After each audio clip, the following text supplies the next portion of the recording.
Bismillahirrahmanirrahim. Assalamualaikum warahmatullahi taala wabarakatuh.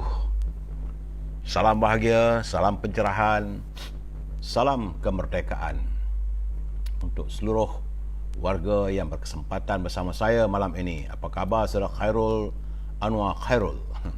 Anda orang pertama malam ini muncul, saudara Fuwi. Thank you Fuwi, sabar malam bersama dengan saya, saudara Mustafa Ilyas, begitu juga saudara Abdul Hadi Sharif, saudara Khairul Anwar, waalaikumsalam. Saudara Man Omar, apa khabar saudara? Saudara Acai Bentayan, saudara Ahmad Muhaini. Saya mendoakan agar anda semua sihat walafiat. Saudara Muhammad Zamari, saudara Kamis Manaf, saudara Syukur Jamil. Apa khabar saudara? Saudara Ibrahim Cik Muda yang hadir sabar malam bersama dengan saya, saudara Abdul Hadi Sharif. Begitu juga dengan saudara Abdul Hakim. Terima kasih hadir saudara Abdul Hakim. Saudara Joka, apa khabar saudara? Limat, apa khabar? Saudara Jamaluddin Omar, salam kebahagiaan. Saudara Syahad Ibrahim, waalaikumsalam. Saudara Joka berkirim salam untuk semua. Siti Rahmah, itu juga dengan saudara Muhammad Hashim, Muhammad Din, saudara Rosli Hashim, saudara Haji Azhar Abdul Manaf, saudara Hayati Zainun, dan teman-teman yang tak sempat saya santuni satu persatu, saya mohon kemaafan. InsyaAllah akan saya santuni usai pencerahan saya malam ini saudara ya. Suara saya clear saudara ya. Mudah-mudahan tiada gangguan malam ini. Kita dapat berbicara, kita boleh melabun saudara. Baik. Hari ini tanggal 31 Ogos, hari ulang tahun kemerdekaan negara kita. Hari Selasa yang amat membahagiakan. Nama begitu, alam masih sepi dan alam nampak gayanya muram, muram temuram. Sejuk hari ini saudara. Waalaikumsalam saudara Syukur Sahak, saudara Muhammad Razi, saudara Yang Maya, Abdul Malik dan Lina Salina. Bagaimanapun kemerdekaan hari ini masih lagi tidak diizinkan oleh virus corona, kerana virus corona masih terus mengganas saudara. Semalam 19,268, hari ini meningkat balik tinggi, iaitu 20,897, menjadikan jumlah terkumpul mereka yang dijangkiti oleh virus corona adalah sejumlah 1,746,254 orang. Dan kematian yang direkodkan oleh Kementerian Kesihatan hari ini berjumlah 282. Artinya sudah 16,664 warga kita yang tewas kesan jangkitan virus corona. Sebab itu saya perlu mengingatkan saudara agar sentiasa menjaga kebersihan, menjaga kesihatan kita, jaga keluarga kita, dan kalau boleh tak perlulah kita bersiar-siar ataupun berjalan ke rumah. Kita tak tahu rumah orang, rumah saudara ke, rumah sahabat ke, kita tak tahu sama ada mereka ada jangkitannya saudara. Malahan Perdana Menteri pun ada kontak rapatnya.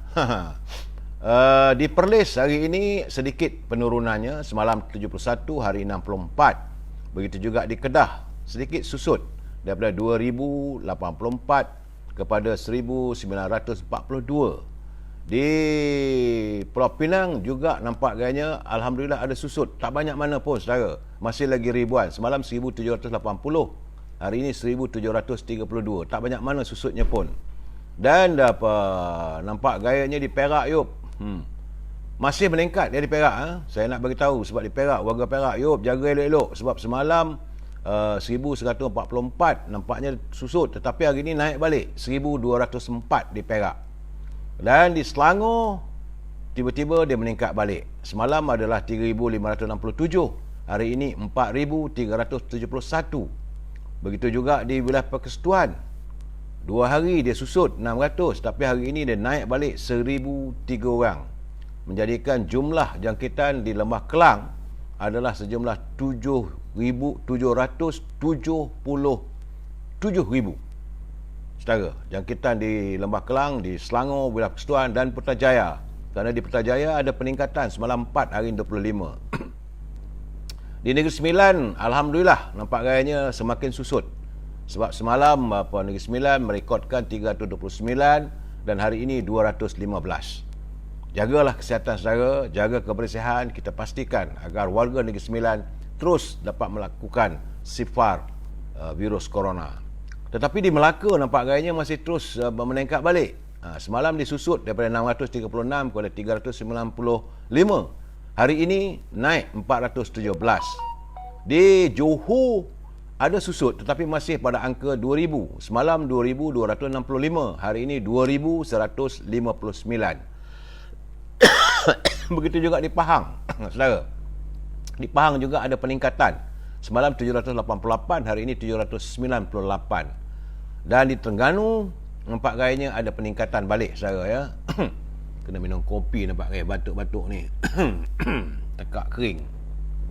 Tak maaf saudara.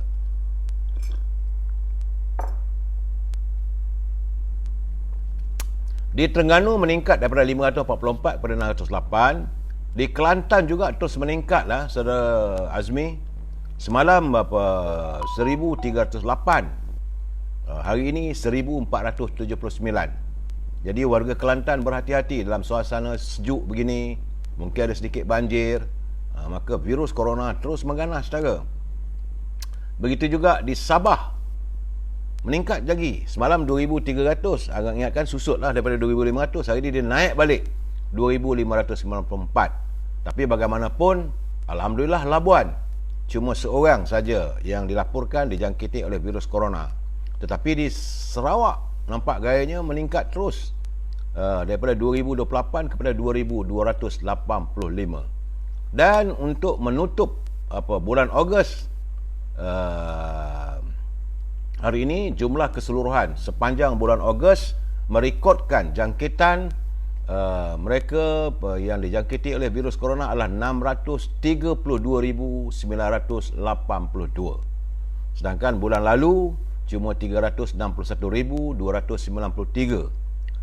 Jadi kita mendoakan agar kehadiran bulan September akan datang ia dapat susut dan berkurangan. Kalau boleh teruslah kita memutuskan. Dah letih dah. Saya sendiri pun letih membuat laporan ini, tapi saya perlu memberi laporan ini kerana untuk warga kita sentiasa berwaspada. Perkara dulu Datuk baru padu.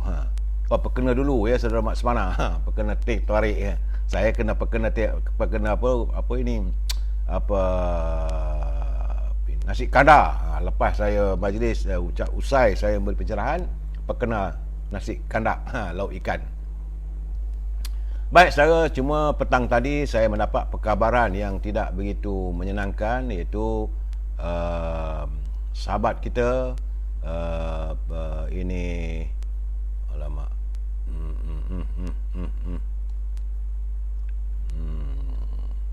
sahabat kita ini yang sama-sama dulu bersama dengan saya dalam Abim ya Allahyarham ini Al-Ustaz Datuk Dr. Siddiq Fazil yang bersama-sama berjuang dalam angkatan belia Islam.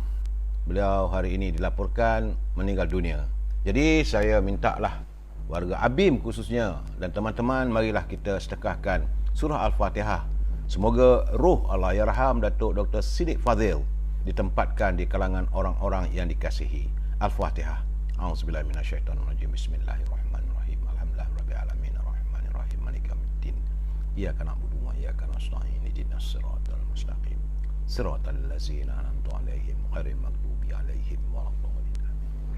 Begitulah saudara, saban hari kita dapat menerima berita kematian teman-teman kita yang sama berjuang dalam perjuangan untuk agama, bangsa dan tanah air kita ini, meninggalkan kita dalam kesedihan. Tapi hidup perlu diteruskan. Baik saudara, sebenarnya saudara, siang, malam, hidup, mati, tidur dan jaga adalah memperlihatkan tanda-tanda kekuasaan Allah. Ini adalah peraturan Allah yang berlaku dan berulang setiap hari kepada kita sejak bumi dan langit ini diciptakan. Kita ingat, kita perlu tahu bahawa siang dijadikan untuk manusia bertebaran di muka bumi ini, untuk bergerak cegas, bekerja mencari rezeki yang halal.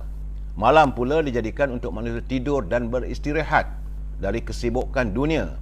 Kerana setiap apa yang kita lakukan siang dan malam akan dipersoalkan kembali oleh Allah Subhanahu Wa Taala bila kita kembali kepadanya. Kerana firman Allah dalam surah Al-An'am, ya, iaitu surah ke-6 ayat yang ke-60. Maksudnya, dan dialah yang menidurkan kamu pada waktu malam dan mengetahui apa yang kamu kerjakan pada siang hari. Kemudian ia bangunkan kamu dari tidur padanya untuk disempurnakan sama ada ajal kamu, masa umur kamu yang telah pun ditetapkan. Kemudian kepadanya lah tempat kamu kembali. Kemudian ia menyatakan pada kamu apa yang telah kamu lakukan. Menurut Imam Fakhruddin Ar-Razi, dalam diri manusia terdapat 3 perkara, iaitu badan, kehidupan dan kesedaran. Pada waktu kita tidur, yang ditarik daripada kita ialah kesedaran. Kemudian dipulangkan semula kita bangun dari tidur. Waktu ditidurkan, kita berada dalam keadaan lemah dan tidak mampu untuk melakukan apa-apa kerana waktu itu badan sedang berehat. Apabila kita meninggal dunia, yang ditarik ialah kesedaran dan kehidupan. Hanya badan dan jasad saja yang tinggal di bumi. Hakikatnya, tanpa kita sedar, tidur yang kita nikmati setiap hari itu merupakan peringatan kepada kita ataupun soft reminder kepada kita daripada Allah tentang akan hadirnya kematian. Kita semua pasti akan kembali kepada Allah dan dihitung semua amalan yang telah kita lakukan di waktu siang maupun malam. Semuanya dalam ilmu Allah. Setiap amalan kita akan diberikan balasan sesuai dengan kebaikan dan keburukan yang kita kerjakan. Jadi pastikanlah kitaran hidup kita ini bukan hanya sekadar makan, minum, tidur saja. Jadi setiap hari kita mesti menyediakan bekalan ataupun amal yang soleh, kerana semua itu akan kita bawa saat kita bertemu dengan Allah di akhirat nanti. Itulah tadi sedikit tazkirah pendek saya malam ini, saudara, ya. Apa kata sahabat saya, saudara Ibil, yang mengirim kiriman? Ini katanya adalah kata-kata mutiara daripada Confucius. Ya. Menurut catatan saudara Ibil, lakukan perkara yang terbaik kepada semua orang, seakan-akan anda menghadapi tetamu terkemuka. Jadi kalau kita bertemu dengan orang-orang besar, pemimpin ataupun raja-raja, kita berusaha untuk melakukan terbaik. Jadi lakukanlah juga yang terbaik apabila kita berjumpa, bertemu dengan sahabat-sahabat, saudara Azra, saudara Ismailis. Jadi seolah-olah kita bertemu dengan mereka, kita tunjukkanlah wajah yang sempurna, wajah yang cantik, wajah yang ceria, saudara, ya. Itulah kata-kata mutiara daripada sahabat saya, Cikgu Hibil. Terima kasih saudara Hibil kerana tidak jemu menghantar kepada saya mutiara kata untuk kita kongsi bersama. Baik saudara, seperti biasa, salam impian moratorium dan kumpulan wang simpanan pekerja RM10,000. Ingat, kalau negara berbelanja tanpa had, maka kita akan menuju pada kemuflisan. Kerana itu setiap sen yang dibelanjakan mesti mendapat kelulusan di Parlimen supaya ada semak dan imbang. Bagaimanapun saudara, semalam saya mendengar kenyataan yang Berhormat Mulia Senator Tengku Zafrul. Beliau menyatakan bahawa kenyataan beliau itu bagi saya memberikan sedikit kelegaan dan harapan, kerana beliau menyatakan bahawa pihaknya sedang mengkaji bagi membolehkan pengeluaran wang dari kumpulan wang simpanan pekerja sejumlah RM10,000 sebagaimana yang dituntut oleh UMNO. Begitu juga beliau menyatakan bahawa bantuan-bantuan yang lain seperti BKC, bantuan COVID, ya saudara, 1,400 dan bantuan-bantuan yang lain juga akan diteruskan. Semoga mulai besok ada pengumuman yang lebih tuntas daripada beliau selaku Menteri Kewangan, dan kita amat mengharapkan. Dan kepada pimpinan-pimpinan di peringkat akar umbi, di bahagian sama ada ahli Dewan Negeri ke, ahli Parlimen ke, bakul makanan mesti diteruskan, saudara. Jangan pula ini pengumuman begitu, bakul makanan tidak diteruskan, kerana warga masih banyak yang terkesan. Saya menerima banyak teman-teman yang mohon bantuan. Saya katakan, kalau nak mohon bantuan, cuma berilah pada saya alamat di mana anda tinggal. Mungkin ada kalangan wakil rakyat yang saya kenali, saya boleh sampaikan, ataupun pimpinan di peringkat akar umbi yang boleh saya salurkan permintaan anda. Janji tak dapatlah saudara, ya. Jangan kata dah bagi pada saya masih dapat, ya. Saudara Mazlan, saudara Mat Zami, saudara Alias. Saya cuma boleh berusaha membantu teman-teman melalui seada yang mungkin dan memberi pencerahan. Jadi sebab itu saya berkata berkali-kali, pimpinan di peringkat akar umbi, kembalilah ke lapangan. Sekarang ni ada sedikit kelegaan dan boleh berjumpa dengan rakyat. Hulurkanlah bantuan saat rakyat begitu terkesan. Sebab hari ini dah masuk bulan. Sebulan dah rakyat tak tahu ke mana, apa jadi dengan bantuan yang diperlukan. Saudara, itu yang agak merunsingkan kita, dan rakyat duduk di rumah dalam keadaan cukup tertekan. Baik saudara, perbincangan kita malam ini tajuknya adalah UMNO merdeka dari diharamkan. Sempena bulan merdeka ini, merdekalah UMNO. Kalau tidak nanti serba-serbinya dalam keadaan kegusaran, resah, apakah UMNO akan diistiharkan haram ataupun minta diadakan pemilihan dan sebagainya. Tapi nampak gaya punya ada kelegaan, saudara. Tapi sebelum itu, kita santuni dulu apa kata pantun Pak Nazil. Kata Pak Nazil, panduan dirasa tidaklah laju, cuma dekat tempat bekerja.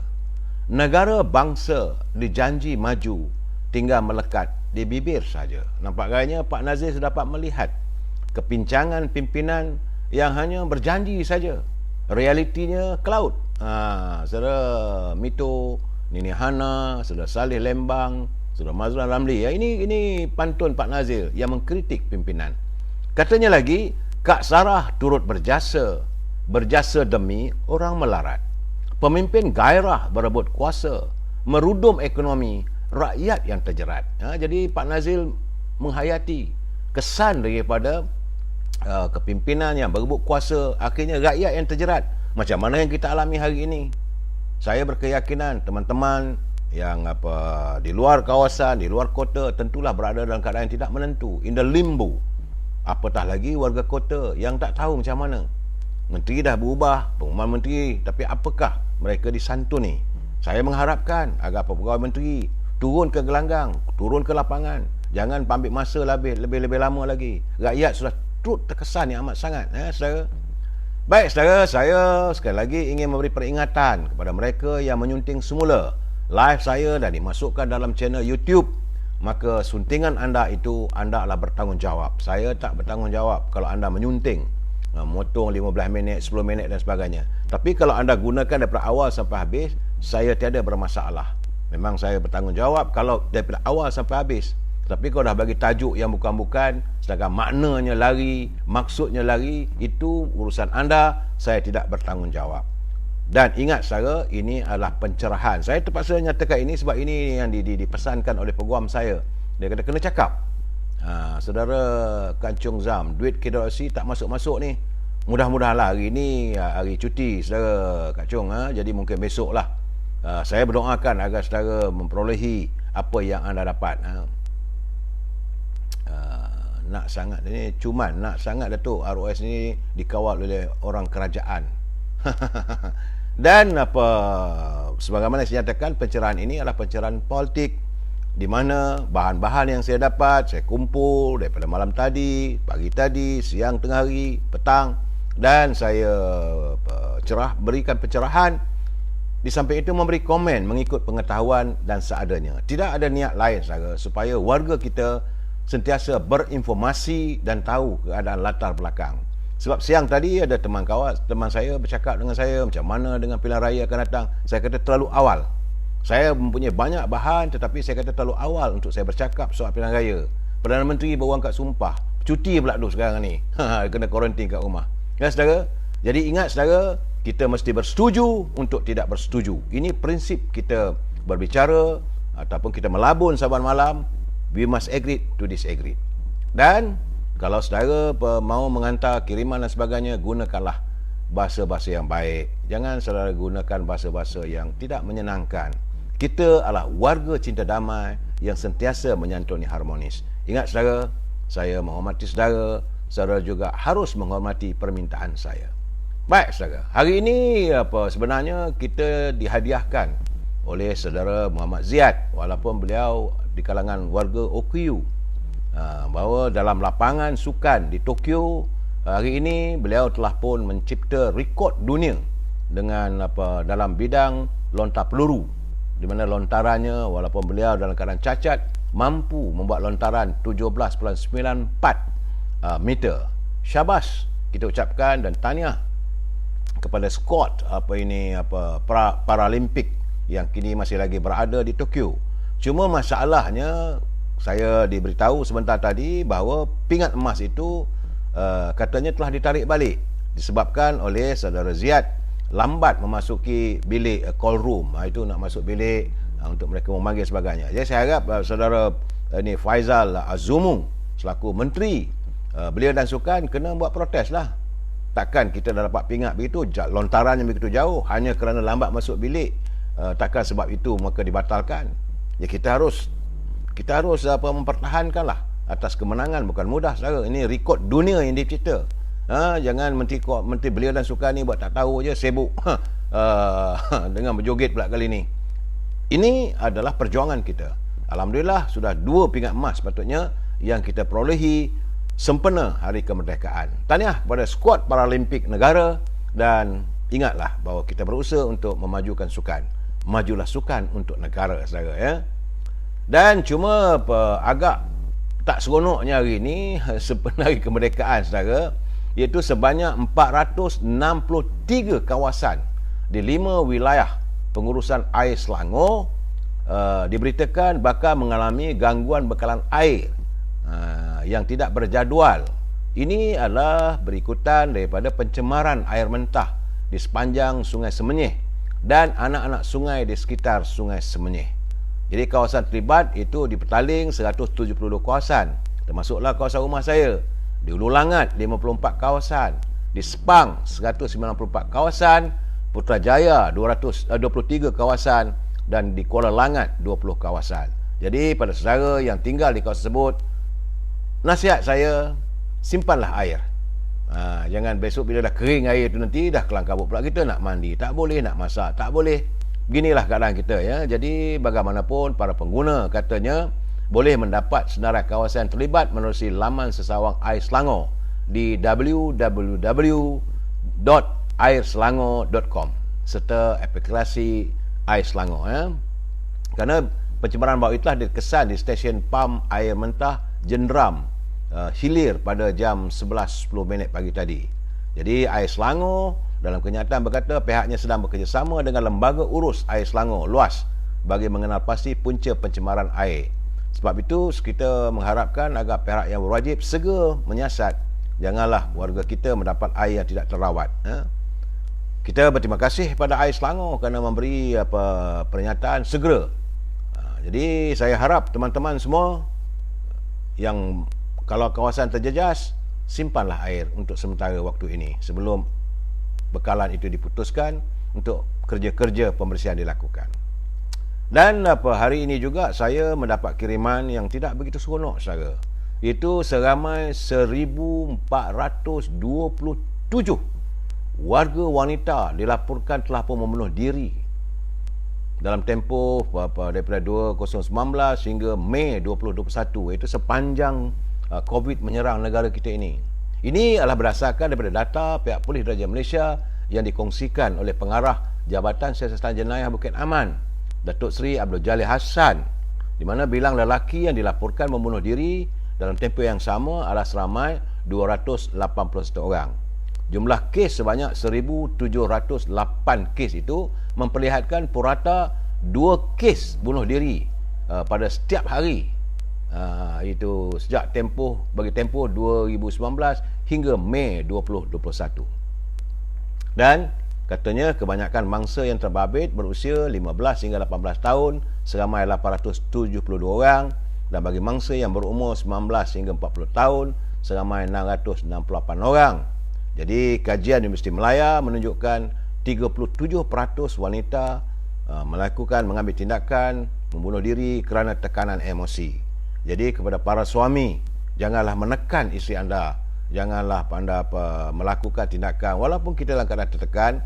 Janganlah kita heret isteri kita untuk mengalami masalah-masalah mental saudara. Kerana infonya 2019 609 kes, 2020 631 kes dan 2021 46 kes dalam tempoh Januari hingga Mei. jumlahnya 1,708 orang. Jadi saya bila sebut bunuh diri ni, saya menghela nafas lah. Ini semua lain tidak adalah kerana mereka mengalami tekanan peremosi dan putus asa melihat keadaan yang tidak menentu. Okey saudara, bersama-samalah saudara tabah untuk menghadapi dugaan Allah ini saudara. Bagaimanapun saya agak runsing apabila menatap laporan harian Metro semalam pada tanggal 30 Ogos. Katanya bahawa sejumlah 64.7% ma'at tahfiz yang dikatakan perlu ditutup oleh kerajaan. Atas apa alasan kita pun tak tahu. Jadi sewajarnya lah menteri yang baru di Jabatan Perdana Menteri, Datuk Idris Ahmad, beliau perlu menyantuni masalah ini. Kerana sepatutnya pusat tahfiz ini sejak COVID melanda, memanglah ia berada dalam keadaan situasi yang amat menyedihkan. Malahan banyak pusat-pusat tahfiz mengalami masalah kewangan yang tidak mencukupi untuk menyara kehidupan setiap pelajar-pelajar tahfiz tersebut.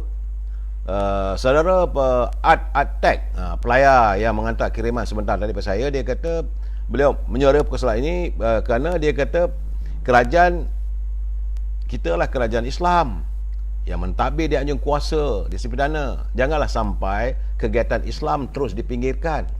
Kerana menurut saudara Art Tech, dari pusat tahfiz inilah lahirnya insan yang punya akidah dan baik, dan mungkin mereka juga mampu mengeluarkan calon-calon pimpinan negara. Sebagaimana Menteri Agama yang kita yang ada hari ini, beliau juga adalah asal daripada tahfiz. Saudara, jadi sementara jadi Kerajaan Negeri Selangor juga telah pun mengizinkan agar ziarah perkuburan dibolehkan. Kenyataan daripada Kerajaan Negeri Selangor, kenyataan resmi mengatakan boleh. Cuma dalam keadaan begini kita mengharapkan kalau boleh, bila lawatan ke tanah perkuburan ini diizinkan, masjid juga bolehlah dibuka. Ini is a big task untuk Yang Berhormat Datuk Ahmad Idris, Menteri Jabatan Perdana Menteri yang jaga hak ehwal agama Islam. Berbincanglah dengan Kementerian Kesihatan, berbincanglah dengan Majlis Keselamatan Negara, apa dia punya caranya supaya warga kita dapat mengemarahkan masjid. Lama sangat dah kita tutup ni. Saya kira dah 2 tahun dah agaknya. Dan saya sendiri pun mereka yang terdiri daripada kalangan warga emas tidak berkesempatan untuk melakukan solat berjemaah, apatah lagi solat Jumaat. Saudara, lama sangat ni, rindu rasanya. Dan perlu diingat bahawa solat berjemaah ni pahalanya 24 kali ganda daripada kita solat sendirian. Jadi Menteri Agama ni, Saudara Pak Lan, jangan cakap lebih je lah, jangan kerja kosong. Kena buktikan. Kita mengharapkan bahawa sesuatu kenyataan perlu dilontarkan oleh beliau. Kerana Islam ini agama yang syumul, dan kita sepatutnya membuka masjid supaya kita dapat melakukan solat berjemaah dan memohon pada Allah SWT secara berjemaah. Moga-moga kembalilah kasih dan sayang Allah kepada kita yang terlalu lama kita meninggalkan masjid ini. Walaupun kita solat tapi kita meninggalkan. Dan malam ini memang pun kita banyak pertubuhan melakukan solat hajat serta bacaan Yasin sempena hari kemerdekaan. Di samping itu kita berdoa agar musibah COVID-19 ini segera terhapus. Saya mengharapkan supaya masjid inilah, Ustaz Idris, jangan fikir-fikir panjang, terus laksanakan tugas. Mulai besok masuk pejabat, ini jadikan ini sebagai one of you punya matlamat ataupun KPI anda sebagai Menteri Agama. Sebab Menteri Agama yang lalu dia tak peduli pun. Ya saudara. Baik, di Selangor juga satu benda yang agak merunsingkan kita apabila ia sebenarnya amat memeranjatkan dan tentulah mengecewakan rakyat Selangor apabila Kerajaan Negeri Selangor, pimpinan Pakatan Harapan telah bersetuju menyahwartakan, bermakna tidak lagi mewartakan sekitar 536.7 hektar hutan simpanan Kuala Langat Utara untuk dibangunkan. Jadi artinya tanah itu hutan simpanan yang selama ini terpelihara. Dan kita kesal kerana dalam sidang Dewan Undangan Negeri tahun lalu keputusan kerajaan di Selangor adalah mempertahankan. Tapi kenapa pula mulai bulan lalu telah dinyah-wartakan? Ertinya boleh diterokai dan boleh dibangunkan oleh pemaju. Dan kabarnya pemaju itu menggunakan syarikat yang berbayar RM1. Saya amat mengharapkan Datuk Seri Anwar Ibrahim dapat melaksanakan ataupun dapat menyelesaikan masalah ini secara tuntas. Perlu diperjuangkan. Kenapa pula kawasan-kawasan di luar sana dinyah-wartakan? Kerana ini kawasan hutan simpanan. Takkanlah terus seluruh kawasan Negeri Selangor ini mau dibogilkan. Ini agak berbeza lah. Saya tengok pimpinan Menteri Besar Selangor ini berbeza dengan almarhum Datuk Harun Idris. Datuk Harun Idris dia tidak percari kawasan hutan di luar-luar kawasan desa, luar-luar kawasan luar bandar. Allahyarham Datuk Harun Idris mencari kawasan di pinggiran kota. Dan kawasan itu diberikan kepada warga bangsa kita untuk jadikan sebagai tempat kediaman. Mula-mula setinggan, kemudian dijadikan tanah tol, dimajukan. Dan dimajukan bukan untuk memberi keuntungan kepada pemaju, tetapi untuk menjadi pada warga.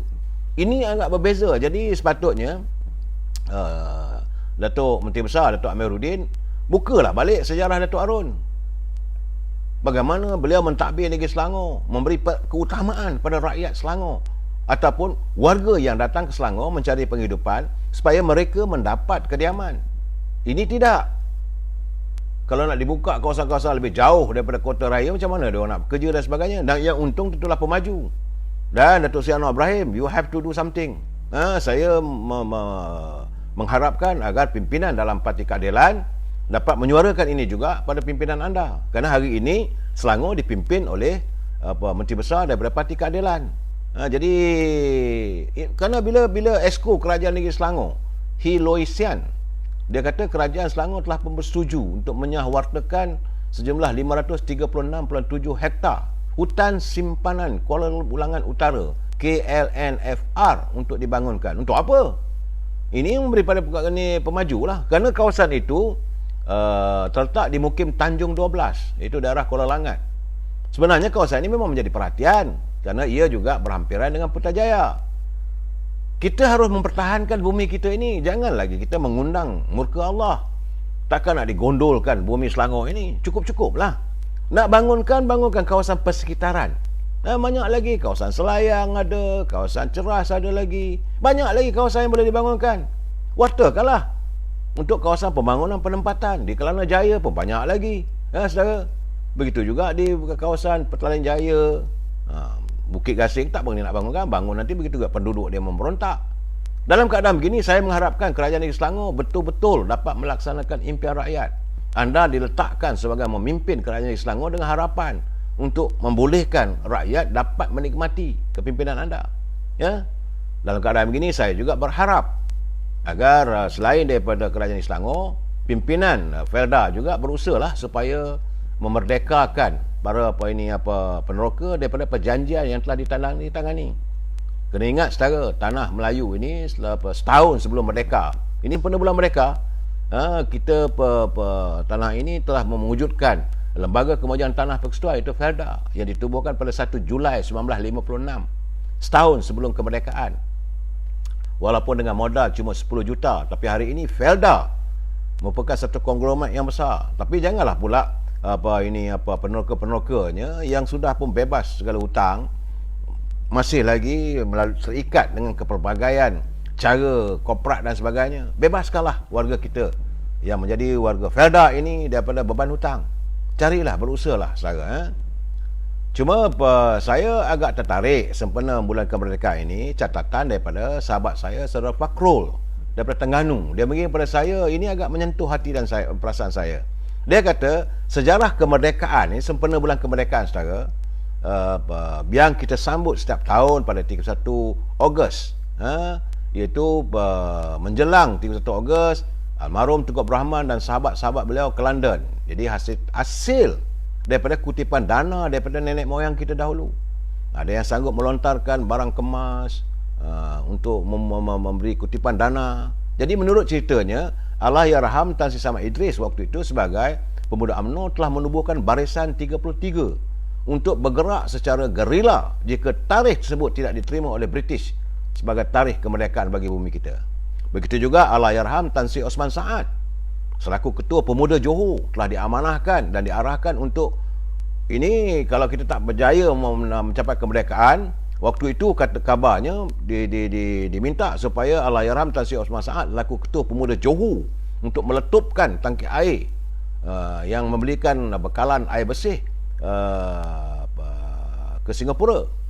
Tan Sri Samad juga ditugaskan untuk melatih pemuda-pemuda UMNO di Kuala Pilah dan Melaka, membuat kem-kem sementara dengan kerjasama beberapa warga tentera Melayu, askar Melayu yang simpati, yang mahu menuntut kemerdekaan. Mereka berkawal, mereka belajar silat, mereka berlatih bawa beruncing bagaimana Indonesia. Dan Allahyarham Tun Ghaffar ditugaskan mengumpul dan bekerjasama dengan pemuda Angkatan Pemuda Insaf API. Allahyarham Ahmad Badawi dan Allahyarham Sheikh Fadil, itu ayah kepada Datuk Radi Syekh Ahmad. Datuk Ahmad Badawi ini ayah kepada Tun Abdullah Badawi, ditugaskan melatih pemuda-pemuda UMNO di bahagian utara. Sementara Allahyarham Ibrahim Fikri dan ayahanda Tuanku Ahmad Taudin dikerahkan supaya melatih pemuda-pemuda UMNO di bahagian pantai timur Semenanjung dan berpakat serta bekerjasama dengan pejuang-pejuang Patani. Jadi ini semua membayangkan, kalaulah tarikh 31 Ogos ini tidak dapat mencapai kemerdekaan, maka kita warga, pahlawan-pahlawan bangsa kita terdiri daripada pemuda-pemuda UMNO akan bangkit. Jika British tak setuju, maka pemuda UMNO akan menjadi barisan hadapan menghadapi tentera British melalui barisan 33. Jadi oleh itu jangan kita mudah terpedaya, sebab orang mengatakan pemuda UMNO tidak menjasa dalam mencapai kemerdekaan. Ini kena ingat saudara, ini sejarah. Terima kasih saudara Fakrul kerana mengirimkan kepada saya butiran tersebut. Dan saya juga agak tertarik dengan pandangan saudara Ujang Nikmat. Ujang Nikmat dia menzahirkan kepada saya tentang persoalan kenapa hak keistimewaan orang Melayu ini perlu dipertahankan. Beliau menggambarkan bahawa pernah terjadi di sebuah syarikat yang besar, sebuah kilang di Negeri Sembilan. Jadi seorang wartawan bertanya pada tokehnya, iaitu keturunan bukan Melayu. Dia kata tokeh ni dia bersungut, kenapa hak keistimewaan orang Melayu ni mesti ada, mesti diberikan kepada warga bangsa Melayu, sedangkan katanya banyak kaum-kaum lain juga turut terlibat untuk memajukan negara. Maka wartawan itu bertanya, dua orang tu siapa? Dia kata dua orang itu warga India, bekerja sebagai insinyur. Dia kata dah bekerja dengan dia selama lebih daripada 10 tahun. Mana dengan dua orang ini memajukan syarikatnya sehinggalah beliau mendapat gelaran sebagai Tan Sri. Syarikatnya maju, kaya raya hidupnya. Cuma wartawan itu bertanya, kenapa dia tak bagi saham syarikat kamu kepada dua orang pekerja kamu? Dia kata, mana boleh saya nak bagi, ini syarikat saya. Jadi begitulah juga kita, warga bangsa kita perlu dipertahankan. Ini bumi kita, ini negara milik kita. Jadi hak keistimewaan ini tidak bolehlah nak dipertikaikan. Terima kasih saudara Ujang Nikmat, satu culipan yang agak menarik untuk kita argue. Kalau orang bertanya kenapa perlembagaan kita menetapkan hak keistimewaan orang Melayu, mesti ada dan perlu dipertahankan. Dan saya mengharapkan pimpinan politik mesti tuntas mempertahankannya. Jadi jangan mudah. Sebab ada pula jadi macam semalam saya katakan bahawa ini kesan daripada Malaysia Second Home. Jadi kita mengharapkan agar mereka yang datang ke sini membeli hartanah yang mahal-mahal dengan syarat mempunyai wang yang banyak untuk mereka melabur. Tetapi apa yang berlaku dalam tempoh pimpinan kerajaan terdahulu, mereka merubah, iaitu pengumuman yang dibuat oleh Menteri Kerajaan Tempatan, Menteri Perumahan dan Kerajaan Tempatan mengatakan bahawa harga-harga rumah biasa juga boleh dibeli oleh pendatang asing. Dan ini sepatutnya tidak boleh diteruskan. Pimpinan yang berhormat Datuk Ismail Sabri kena melihat. Jadi menteri yang baru kena tengok balik. Kita tidak mahu kawasan perumahan ini dijual kepada warga asing. Mereka mengatakan kononnya untuk syarikat tersebut akan mengalami kerugian kerana tanah tak laku. Sebenarnya harga rumah bukan tak laku, semua orang nakkan rumah. Cuma pemaju meletakkan harga yang tinggi, yang tak setimpal. Saya sering mengatakan bahawa mereka memperoleh tanah itu bukan tanah mereka sendiri. Tanah itu diperolehi daripada kerajaan negeri. Bila kerajaan menganggurahkan tanah tersebut dengan nilai yang bukan tinggi mana pun, cuma bayarlah sebab dengan kadar yang tertentu, tetapi mereka mengambil keuntungan berlipat ganda. Kalau dia untuk sebuah rumah saja, berapa besar sangat dia punya keluasannya.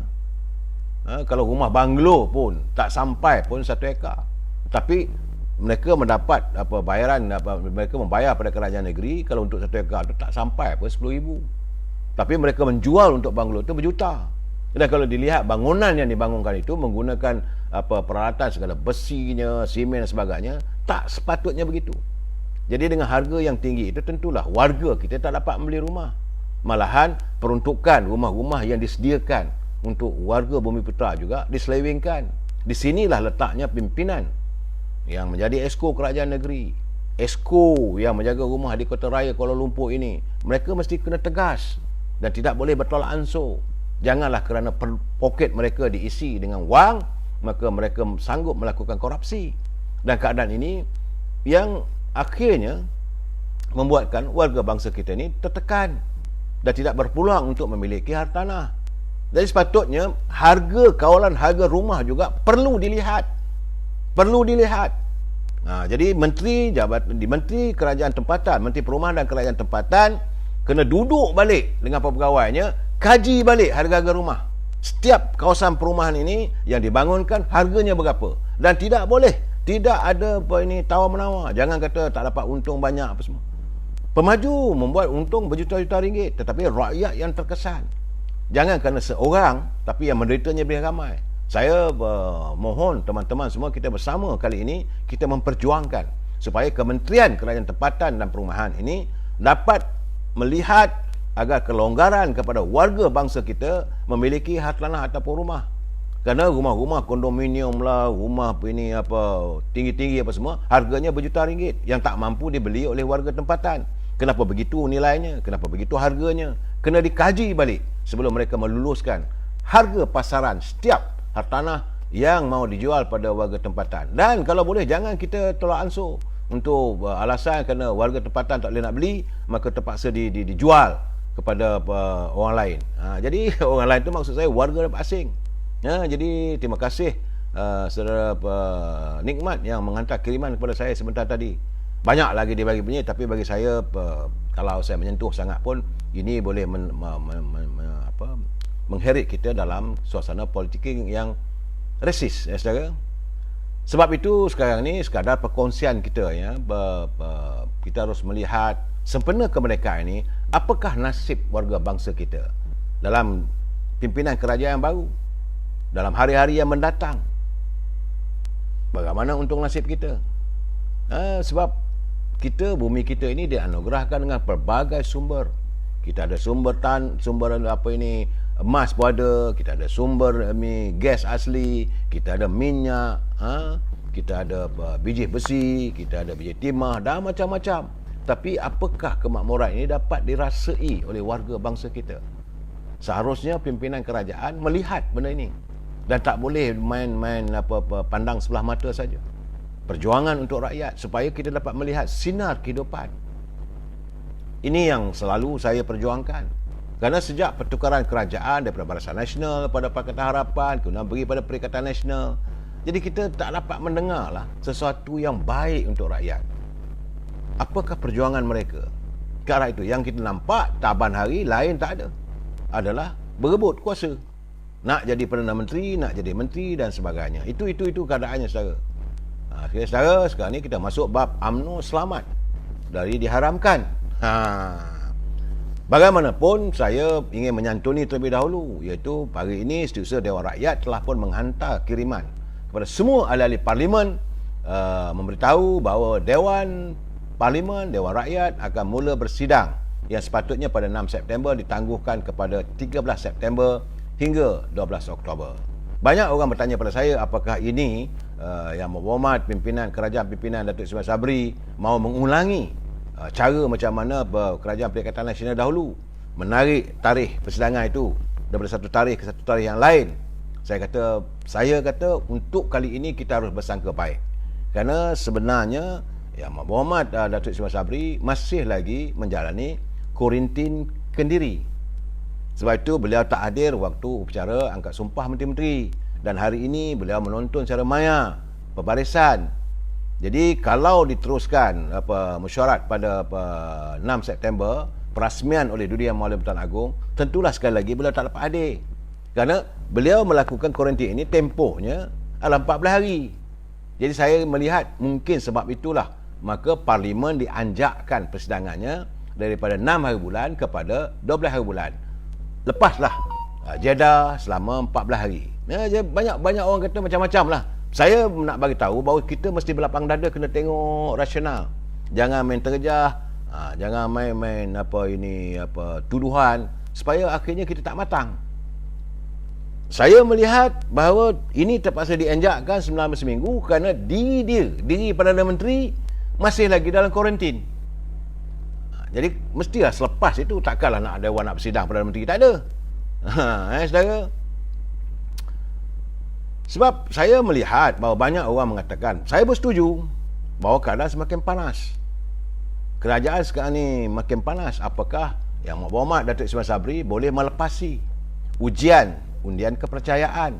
Kerana ini titah Dudi Yang Mulia Pertuan Agong yang mahukan keabsahan ataupun the legitimacy Prime Minister ini dibawa ke Dewan Rakyat. Mana baginda akan merasmikan Dewan pada tanggal 12. Pada 13 bulan bermulalah sidang. Dalam persidangan itu nanti akan ada ujian keabsahan. Saya melihat bahawa sejumlah lebih kurang dalam 12 ke 13 orang warga UMNO yang tidak dilantik sebagai menteri dan sebagainya tidak berada dalam kerajaan kabinet Perdana Menteri. Ini juga boleh mengundang suasana yang tidak menentu. Saudara kena lihat, jangan lupa antara mereka yang tidak bersama dengan pimpinan hari ini ataupun kerajaan Perikatan Nasional adalah ahli parlimen daripada Gua Musang, ahli parlimen daripada Macang, daripada Jerantut, daripada Pengerang sendiri, daripada Lenggung. Jadi kalau semua itu tak setuju, tinggal 110 saja. Bagaimana dengan Baling, Pontian, Pekan, Bagan Datuk, Pasir Salak, jadi dan Kamera Highland, akhirnya tinggal 100 lebih saja. Keadaan ini sebenarnya bukanlah satu keadaan yang membolehkan Perdana Menteri meneruskan kedudukannya, keberadaannya sebagai Perdana Menteri di anjung kuasa Seri Perdana. Cuma saya melihat sampai bila lagi tak selesainya? Sampai bila? Memang dari segi UMNO saya dah cakap terus terang, kita memilih untuk diadakan pilihan raya supaya dapat diwujudkan kestabilan politik, supaya parti mana yang memerintah nanti tak kisahlah sama ada UMNO ataupun Parti Keadilan ke Pakatan Harapan ke, mereka mempunyai kedudukan yang stabil untuk mereka merencanakan persoalan pentadbiran negara ini. Sebab itu saya melihat bahawa macam Lim Kit Siang, dia dah mengatakan bahawa dalam kiriman surat yang diterimanya tidak ada usul undi percaya yang akan dibawa di persidangan Dewan Rakyat. Kit Siang dah menyuarakan. Begitu juga dengan Lim Guok Eng. Beliau juga bertanya kenapa tidak ada. Kerana dia kata kalau enggan bawa usul kepercayaan ini, bahawa ini adalah bertentangan dengan hasrat terbuka titah Duli Yang Mulia Pertuan Agong.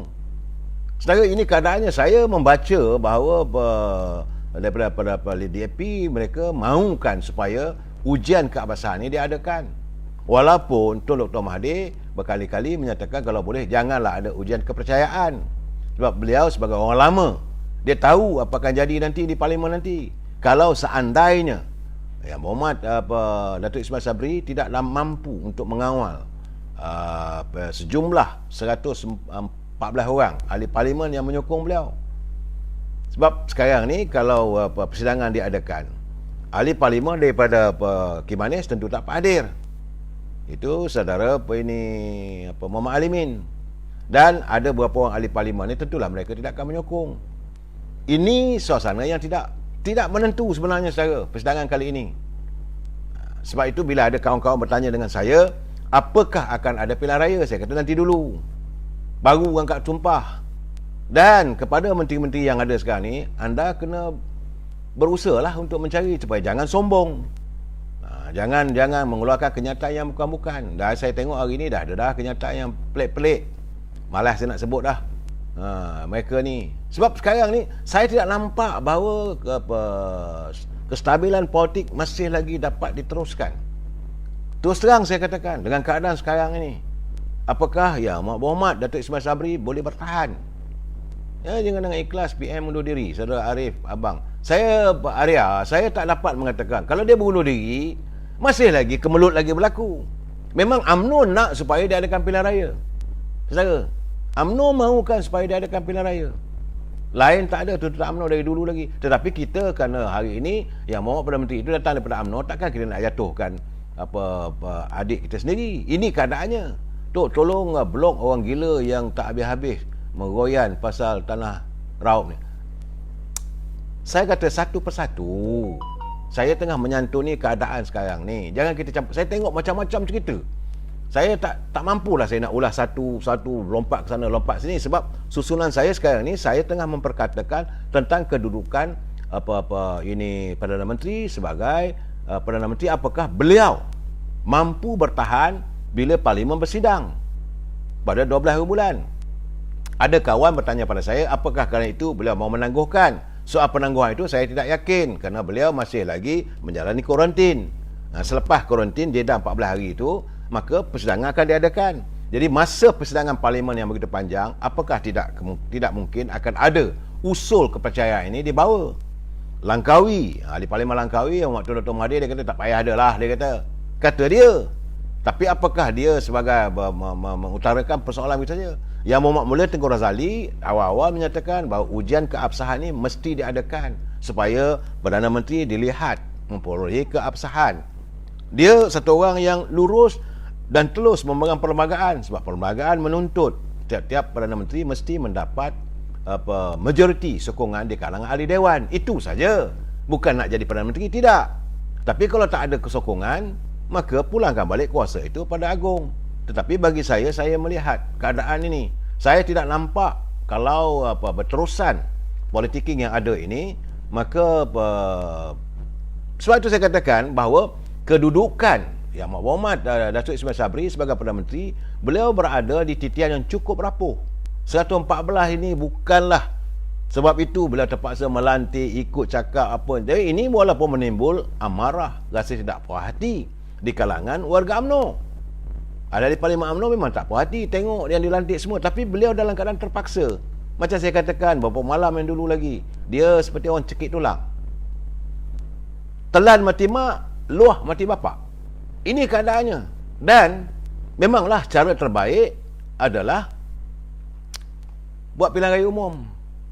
Jadi mudah-mudahan ada sinar yang menyerlah pemikiran beliau, maka beliau kata buat pilihan raya lah kalau gini keadaannya. Ini keadaan saudara, bukan ini cerita bukan main-main saudara. Banyak teman-teman bertanya dengan saya kata kemungkinan itu boleh berlaku kerana kedudukan dengan 114 sokongan. Kalaulah Alamin dah tak ada sebab dia kena COVID, tinggal 113. 3 orang saja tak hadir. Wuyub wal khuyub. Jadi cuma yang agak kelegaannya, saya berharap tidak ada berlaku beli-membeli lah. Jangan ada CSA lah, scheme of thing lah. Tak perlu. Kalau tak ada sokongan, secara terbuka hati. Jangan kita bermain dengan persepsi, akhirnya pelabur kurang yakin dengan kita. Ini keadaan saya. Sebab itu saya merasakan bahawa saya agak kelegaan apabila agenda untuk mahu UMNO diharamkan ini tidak terlaksana. Kalau berlaku pilihan raya, maka mereka yang menjadi katak dan sebagainya tu nanti tahulah untuk nasib mereka. Saudara. Dan saya yakin Presiden UMNO tentulah tidak mahu dilihat menghancurkan kerajaan yang ada sekarang ini yang dipimpin oleh UMNO. Tetapi kalaulah keadaan di Dewan Rakyat nanti dalam tempoh tak sampai pun 2 minggu lagi, persoalannya apakah Datuk Seri Ismail Sabri dalam tempoh 2 minggu ini ataupun 14 hari ini mempunyai gerak langkah politik untuk memastikan sokongan 114 itu kekal. Kalau tak kekal, maka suka tak suka kerajaan ini akan jatuh sekali lagi. Sebab itu dari awal dulu saya dah kata sebaiknya kita tak usah ambil, biarlah siapa nak perintah pun perintahlah, ataupun biarlah dulu Yang Mulia Pertuan Agong mewujudkan deklarasi Magaran. Kerana keadaan sekarang ni memang saya yakin sepanjang 2 minggu atau 3 minggu persidangan ni akan ada Tambah-tambah lagi, waktu yang sama juga bajet akan dibentangkan. Bagaimana kalau bajet tak boleh terima, tak dapat diluluskan, lagi teruk lagi. Jadi kecelaruan dalam politik di negara kita ini masih lagi tidak tentram. Kerana dengan bermodalkan 114 sokongan. Dan saya mendapat khabar ada juga besar kemungkinan ada berlaku sorong tarik. Nah, sebab itu saya kena melihat kenyataan daripada Datuk Seri Anwar Ibrahim. Beliau tidak mengatakan beliau menyokong, beliau cuma kata tidak menyulitkan untuk Dewan Rakyat ini bersidang. Lim Kit Siang pula kata tak ada dalam jadual berhubung dengan usul kepercayaan. Lim Guan Eng pula kata bahawa kalau tak ada ini menyanggah kehendak agung. Artinya mereka mahu mewujudkan atau mengadakan undian kepercayaan ini. Kalau ini berlaku, apakah Yang Berhormat Perdana Menteri boleh survive? Ini masalah sebenarnya, Datuk. Macam mana bursa saham kita sekarang? Kedudukan bursa saham hari ini cuti. Tapi sejak ini ketiadaan Kerajaan Perikatan Nasional, bursa saham agak baik. Tetapi bila pengumuman jemaah menteri masih lagi menteri-menteri yang lama, maka dia dah mula goyang. Itu keadaan setara. Dan saya macam mana 40 tahun saudara Federation ni, isu tanah di Raup ni saya akan santuni dalam siri-siri yang akan datang. Sabarlah saudara. Banyak cerita ni. Saya dah bercakap soal rumah-rumah dulu di mana kawasan pembangunan, dan kita mahu supaya menteri ataupun exco kerajaan negeri bersikap amanah. Dan sekarang ni saya tengah bercakap soal untung nasib Perdana Menteri dalam menghadapi dalam tempoh 2 minggu ini. Kalaulah beliau gagal menyantuni kehendak ahli Parlimen yang lain, maka besar kemungkinan keadaan yang sama. Sebab jumlah 114 undi ini adalah sama yang diperoleh oleh pimpinan era Tan Sri Muhyiddin dulu, waktu beliau pembentangan, waktu beliau mendapat undian untuk meluluskan bajet. Bukan keabsahan beliau, bukan legitimasinya. Dan dengan bermodalkan 114 juga ini, saya melihat bahawa Parlimen nanti akan bercempera. Cuma alhamdulillahnya UMNO tidak diharamkan. Artinya pimpinan Majlis Tinggi UMNO, kalau ada pilihan raya, maka Presiden UMNO boleh menentukan calon-calonnya. Dan saya berkali-kali menyatakan kepada Presiden UMNO, untuk pilihan raya kali ini beliau mesti melakukan islah, reform. Tidak lagi boleh menurunkan orang lama yang begitu comot dengan banyak masalah, dengan banyak tingkah laku politik mereka, dengan banyak apa yang mereka helah politiknya. Lain tak ada memikirkan soal diri mereka, bukan memikirkan soal rakyat. Dan saya kalau boleh, biarlah muka-muka baru dan anak-anak muda yang punya kelaikan, yang punya kemahiran tertentu, dan jangan dipisahkan anak-anak muda kita ni. Dan saya berkeyakinan, kalau tadi ada orang tanya dengan saya banyak mana kalau pilihan raya, saya kata saya akan ulas bila sampai waktu pilihan raya nanti. Tetapi memang saya tahu bayang-bayang pilihan raya sudah nampak apabila Lim Kit Siang sudah mengutarakan persoalan tersebut. Saya juga melihat bahawa besar kemungkinan Yang Berhormat Datuk Ismail Sabri sukar untuk melepasi undian kepercayaan. Kerana dengan bermodal 114 kursi ini bukanlah sesuatu yang mantap. Kerana kalau sokongan daripada Sarawak, saya dapat tahu kalau daripada Sarawak mereka tarik sokongan, mereka nak diadakan pilihan raya serentak dengan Sarawak, maka kerajaan yang ada jatuh. Suka tak suka, maka diadakan pilihan raya serentak dengan Sabah, dengan Sarawak, termasuk di Semenanjung. Itu yang saya lihat, yang saya nampak. Saya minta maaf saudara, mungkin apa yang saya lontarkan ini sesuatu yang tidak menyenangkan hati anda, tapi inilah realitinya. Sebab itu saya mengharapkan agar Tengku Zaprul segera mengeluarkan segala bentuk bantuan pada rakyat. Kepulauan Simpangan Pekerja segeralah keluarkan tuntutan yang UMNO minta 10,000 secara tuntas. Jangan berhelah lagi. Keadaan sekarang ni amat genting. Saya cakap terus terang, pilihan Parlimen yang akan bersidang pada bermula daripada 12 ini adalah suasana yang cukup genting. Dengan bermodalkan macam saya kata tadi 114 kursi Parlimen menyokong beliau, ini bukanlah jaminan kerajaan keluarga Malaysia, keluarga 69 kerajaan ini boleh dipertahankan sebegitu mantap. Ia adalah dalam keadaan cukup rapuh.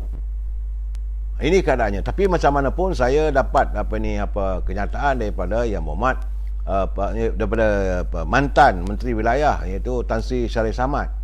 Saya juga gusar kerana beliau mengatakan bahawa masih ada lagi kalangan ahli majlis tinggi yang mahu supaya UMNO ini tidak berperanan lagi.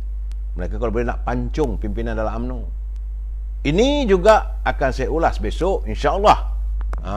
Jadi saya harap saudara pelayar-pelayar semua jelas penjelasan saya. Saya nak nyatakan bahawa malam ini berdasarkan kepada 114 sokongan ahli parlimen, ia adalah titian rapuh untuk Yang Amat Berhormat Datuk Seri Ismail Sabri menghadapi persidangan Dewan Rakyat yang akan berlangsung dalam 2 minggu mendatang. Bagaimanapun, saya bersyukur kerana UMNO dimerdekakan daripada usaha untuk mengharamkannya. Kita sambung lagi malam esok. Wabillahi taufiq wal hidayah. Assalamualaikum warahmatullahi taala wabarakatuh. Selamat malam.